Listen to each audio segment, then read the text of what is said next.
My boyfriend broke up with me over red flags after listening to his best friend, then begged me to take him back. Here's what happened. I, 23 female, have been in a relationship with my boyfriend Eric, 24 male, for almost 8 months now. Eric has never had a steady girlfriend for this long before, and most of his exes have been flings that have never lasted for more than 3 or 4 months. So of course I like to think that this relationship is special for him, but a few days ago I realized that this might not be the case. Eric's best friend Olivia, 24 female, has been his neighbor for over 14 years now. They met back when they were 10 years old and have been best friends ever since. They went to the same school, same college, and even work at the same place now. So when I say best friend, I really mean best friend. Eric doesn't do a single thing without consulting Olivia first, and even his decision to date me wasn't just his own. Like he told me later, every girl he'd ever dated had to be Olivia approved first, and if she wanted him to break up, he would have to break up. I guess this was also part of the reason that things never seemed to work out with his exes. Anyway, he only told me about this 4 months into the relationship because he felt like it was about time. And by then, I was already in deep with him, so I decided to stay. Yeah, I know, bad decision. Had I known about his weird dependence on Olivia, I would have never said yes to even a first date. As for my relationship with Olivia, it's nothing too bad, or rather, it was right up until a few days ago. Olivia and I have met a fair few times, and we've always been civil to each other. I used to get this feeling that she was always trying to show me, really subtly, that Eric would always be hers first whenever it was the 3 of us. And even though it did make me feel kind of awkward, I never said anything about it. She'd always make me feel really excluded, and I'd never feel truly comfortable around her. I tried my best to be friends with her initially, but my efforts were in vain because she'd already made up her mind and was against it, I guess.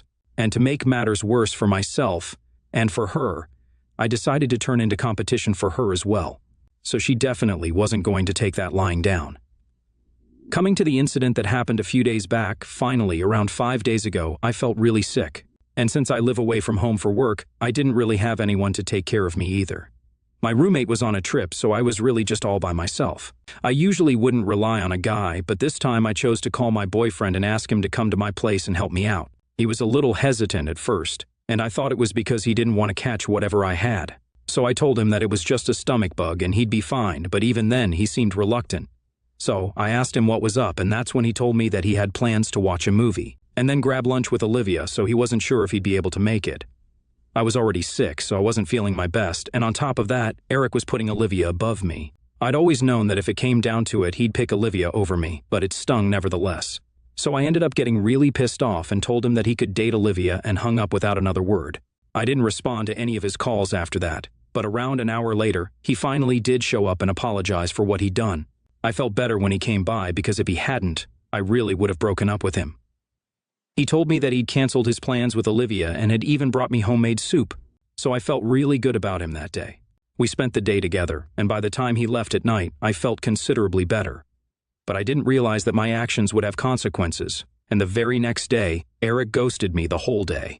No calls, no texts. I was a little panicked because I'd really thought that something bad had happened to him, so I kept trying to get through to him throughout the day but had no luck. At around midnight, he finally called me back, and he sounded very different from how he usually talks. He sounded serious and even kind of upset, and after asking me if I was feeling better, he told me that I might want to sit down for this. And then he proceeded to break up with me. Initially, I thought it was just a prank, but then he continued to speak and even told me that it was hard for him to come to this conclusion. But he'd finally realized that my behavior was nothing but just a bunch of red flags, and he couldn't be with me anymore. I was really confused because, as far as I was concerned, I hadn't ever said or done anything to him that would count as a red flag, at least not consciously. I'd always tried to be a good person and a good girlfriend, and so this was really a huge shock to me. I didn't even know what to say to that, so I just stayed quiet while he told me that he couldn't be with me anymore and then hung up. I was so taken aback by the suddenness of this that I couldn't even process what had happened for a good few minutes. Just the day before that, we'd had such a good time together, and now he was telling me that he wanted to break up because I had red flags. None of it made sense to me, and I ended up crying myself to sleep because I couldn't even call him or text him for answers. After breaking up with me, he'd immediately blocked me everywhere, so there was literally no way for me to get closure or even answers. He didn't even have the decency to break up with me in person, even though we'd been together for a while now, and neither did he give me a proper explanation for what he did.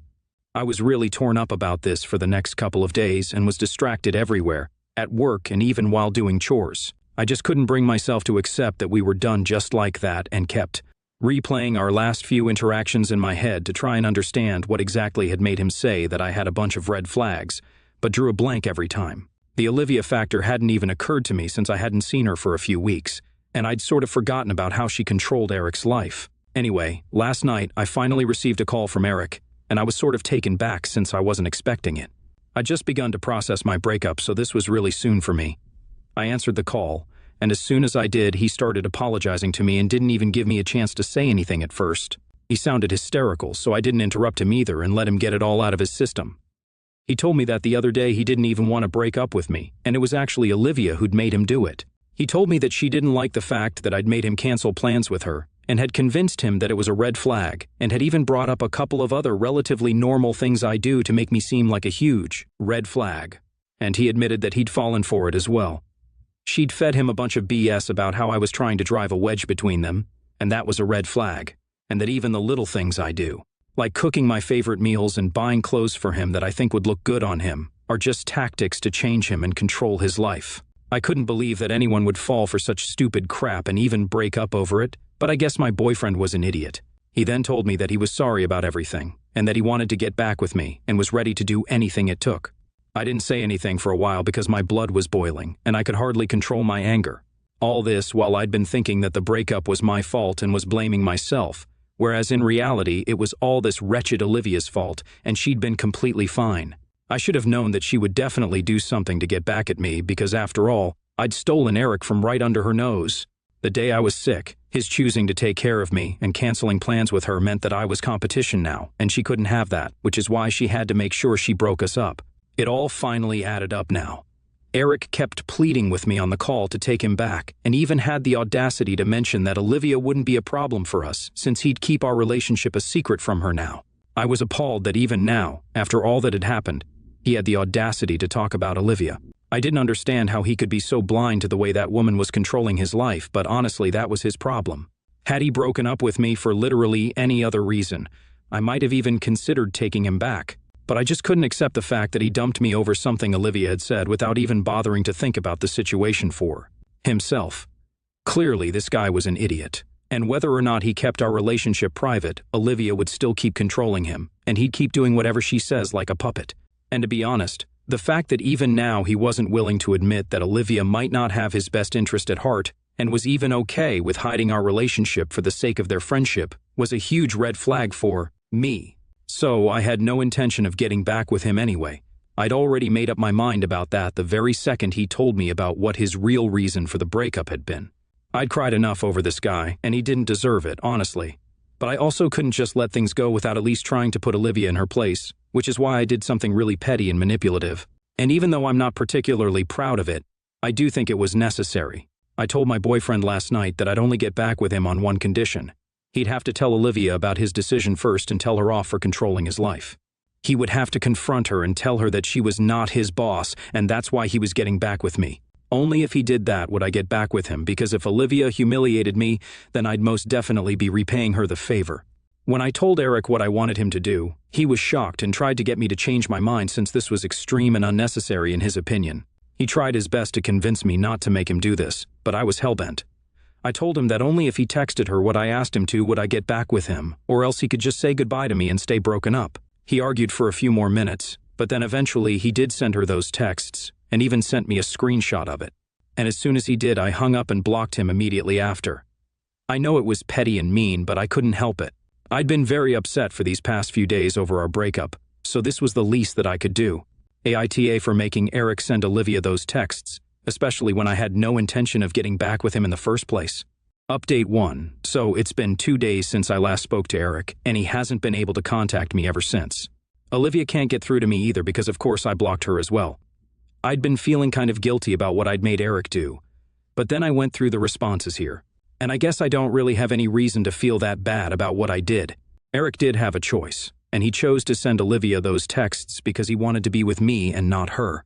It's not like I forced him at gunpoint or whatever. He did what he wanted to do.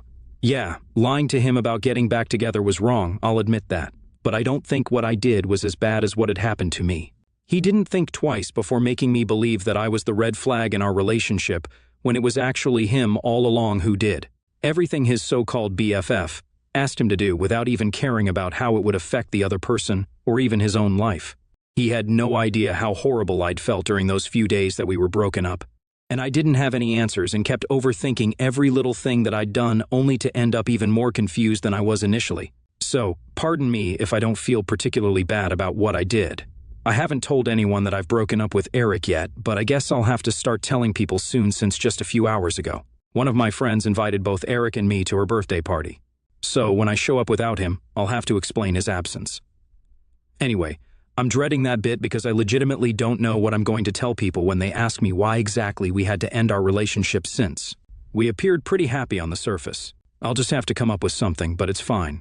At least I'm done with that relationship now. Update 2. Hey guys, it's been almost a week since I broke up with Eric, and I'd thought that blocking both him and his BFF would mean that I don't have to interact with them ever again. That was not the case, unfortunately. This morning I received a call from a number I didn't recognize, so naturally, I let it ring the first time. But then when they called me again, I answered it. It was Olivia on the line, and as soon as I heard her voice, I was about to hang up because I had absolutely zero interest in speaking to her. But then she said that if I hung up, it would just prove that I was a huge coward and was actually afraid of confronting her. Now, I shouldn't have let it get to me, but it did, so I ended up staying on the call. Olivia then went on to talk absolute crap about me right to my face and called me all sorts of things for what I'd done. She called me a sneaky little liar and said that she was glad that Eric and I had broken up now because he was too good for me anyway. Then she called me the B word, which is what really rubbed me the wrong way, and I totally snapped at her. I let her know exactly what I thought of her and told her that she was nothing more than a backup girlfriend for Eric and would probably spend her entire life trying to drive other girls away from him so that she could have him all to herself. I think I hit a nerve with that one because as soon as I said that, she started fumbling and sounded like she was about to cry. Taking advantage of that, I went even further and reminded her that she could scream at me all she wanted. But the truth was that the other night, Eric did have the choice to not send those texts to her. But it was his decision, and he'd chosen me over her. That was the last straw, and I could hear her burst into tears on the other end. I didn't even feel sorry for her because she was the one who had called me up to try and make me feel bad, but here she was crying. I don't know if she and Eric are on speaking terms or not, but I hope she goes running to him to complain about what I said, and they come for me again because I would love the opportunity to put both of them in their place and remind them that I'm not just someone they can mess with and then get off scot-free. They're not the only ones with the license to hurt other people's feelings, and they need to remember that if they're so comfortable with dishing it out, then they should be equally okay with licking it up as well. So, update 3. Hey there, 2 days back, I'd received a call from Olivia, but it had ended pretty badly for her, and like I'd said, I was actually hoping that Eric would confront me about it, since it would give me a chance to tell them both off. And it finally happened today. The friend who'd introduced us to each other was throwing a party, and we were invited. She had invited Eric as well because she didn't know that we'd broken up. Around an hour in, he walked into her house with Olivia beside him, and both of them looked ready to pick a fight. I pulled my friend aside and explained the whole situation to her, and even offered to leave early in case things went south, because while I did want to cause a scene, I didn't want it to be at my friend's birthday because that would take away all the limelight from her, and that wouldn't be very nice. But my friend insisted that I stay. She confessed that she wouldn't mind if we confronted each other at the party because she herself was very keen to watch the drama unfold in person, especially after the things I told her. I had the decency to ignore both of them because if anyone was going to pick a fight, it had to be them. I was classier than that. But when it came to showing them their place, I was ready to stoop to the same level as them. So around half an hour after they arrived at the party, Eric approached me while I was speaking to another guy. I wasn't even flirting with him or anything, just making casual small talk. I guess he just wanted an excuse to put me down though. So he came up to me and made a remark about how I seemed to have already moved on from him as loudly as he could. He then went on to accuse me of being a cheater and a phony in front of everyone, while they all stared at us. Olivia stood right behind him with this nasty smirk on her face, and I swear I wanted to slap that horrible smile off her face but kept my urge under control somehow. Eric continued to talk crap right to my face and even brought up the phone call a few days ago and said that I'd been wrong about Olivia being the backup because it was actually me since I wasn't even worth dating anyway. I ended up laughing in his face when he said that because if I remember correctly, it was he who had come crawling back to me just a few days after dumping me because of what Olivia had told him. He'd had his turn to talk, now it was my turn to expose him and his dear BFF for what they truly were. I told him that both he and Olivia were way below my league and, That he should have considered himself lucky that he'd somehow managed to convince me to date him in the first place, because as far as I was concerned, he was a spineless puppet that Olivia controlled, and no other woman would ever want him. At least I'd be willing to give him a chance, but he blew that as well. On top of that, his so-called BFF was the one who was sad and insecure enough to try and break us up just because he'd spent a day with me when I was sick, and she'd even used a new phone number just to speak to me. That's how important I was to her. Honestly, her actions were of insecurity and just revealed how pathetic she actually was. They really were a perfect match for each other, and I actually hope that they ended up together because I don't think anyone else should have to deal with people like them. By then, the party had come to a halt, and everyone was staring at us silently. Eric had nothing to say and just kept glaring at me, so Olivia, without any real comeback, just started hurling expletives at me, and she was literally all up in my personal space. I think she was trying to provoke me into hitting her so she'd have an excuse to hit me back, but I kept my cool because I didn't even want to touch her. Once she started having a breakdown, Eric decided that it was time to leave because obviously they didn't want it to be more embarrassed than they already were. Yet again, their sad little attempt to humiliate me had backfired on them, and they were the ones who had to leave. The poor guy literally had to drag Olivia away since she wasn't willing to just accept that she was done for. After they left, my friend came up to me and told me how badass that was of me, and I think all of us had a good laugh about what happened. We got back to partying and ended the evening on a good note with a lot of drinks and a fabulous dinner. I'm happy about what happened because I got the closure I needed. Update 4. Hey guys, super quick and short update here. I just learned that Olivia and Eric are finally in a relationship. LOL. It's been 3 months since our little showdown at the party, and I guess they realized I was right. No other sane person would put up with them individually, so they should just date each other instead. I heard from a friend of a friend since I'm not in touch with them anymore. I'm also seeing a new guy who's just my type, and I hope this works out and he doesn't also have some psycho best friend that he isn't telling me about right now.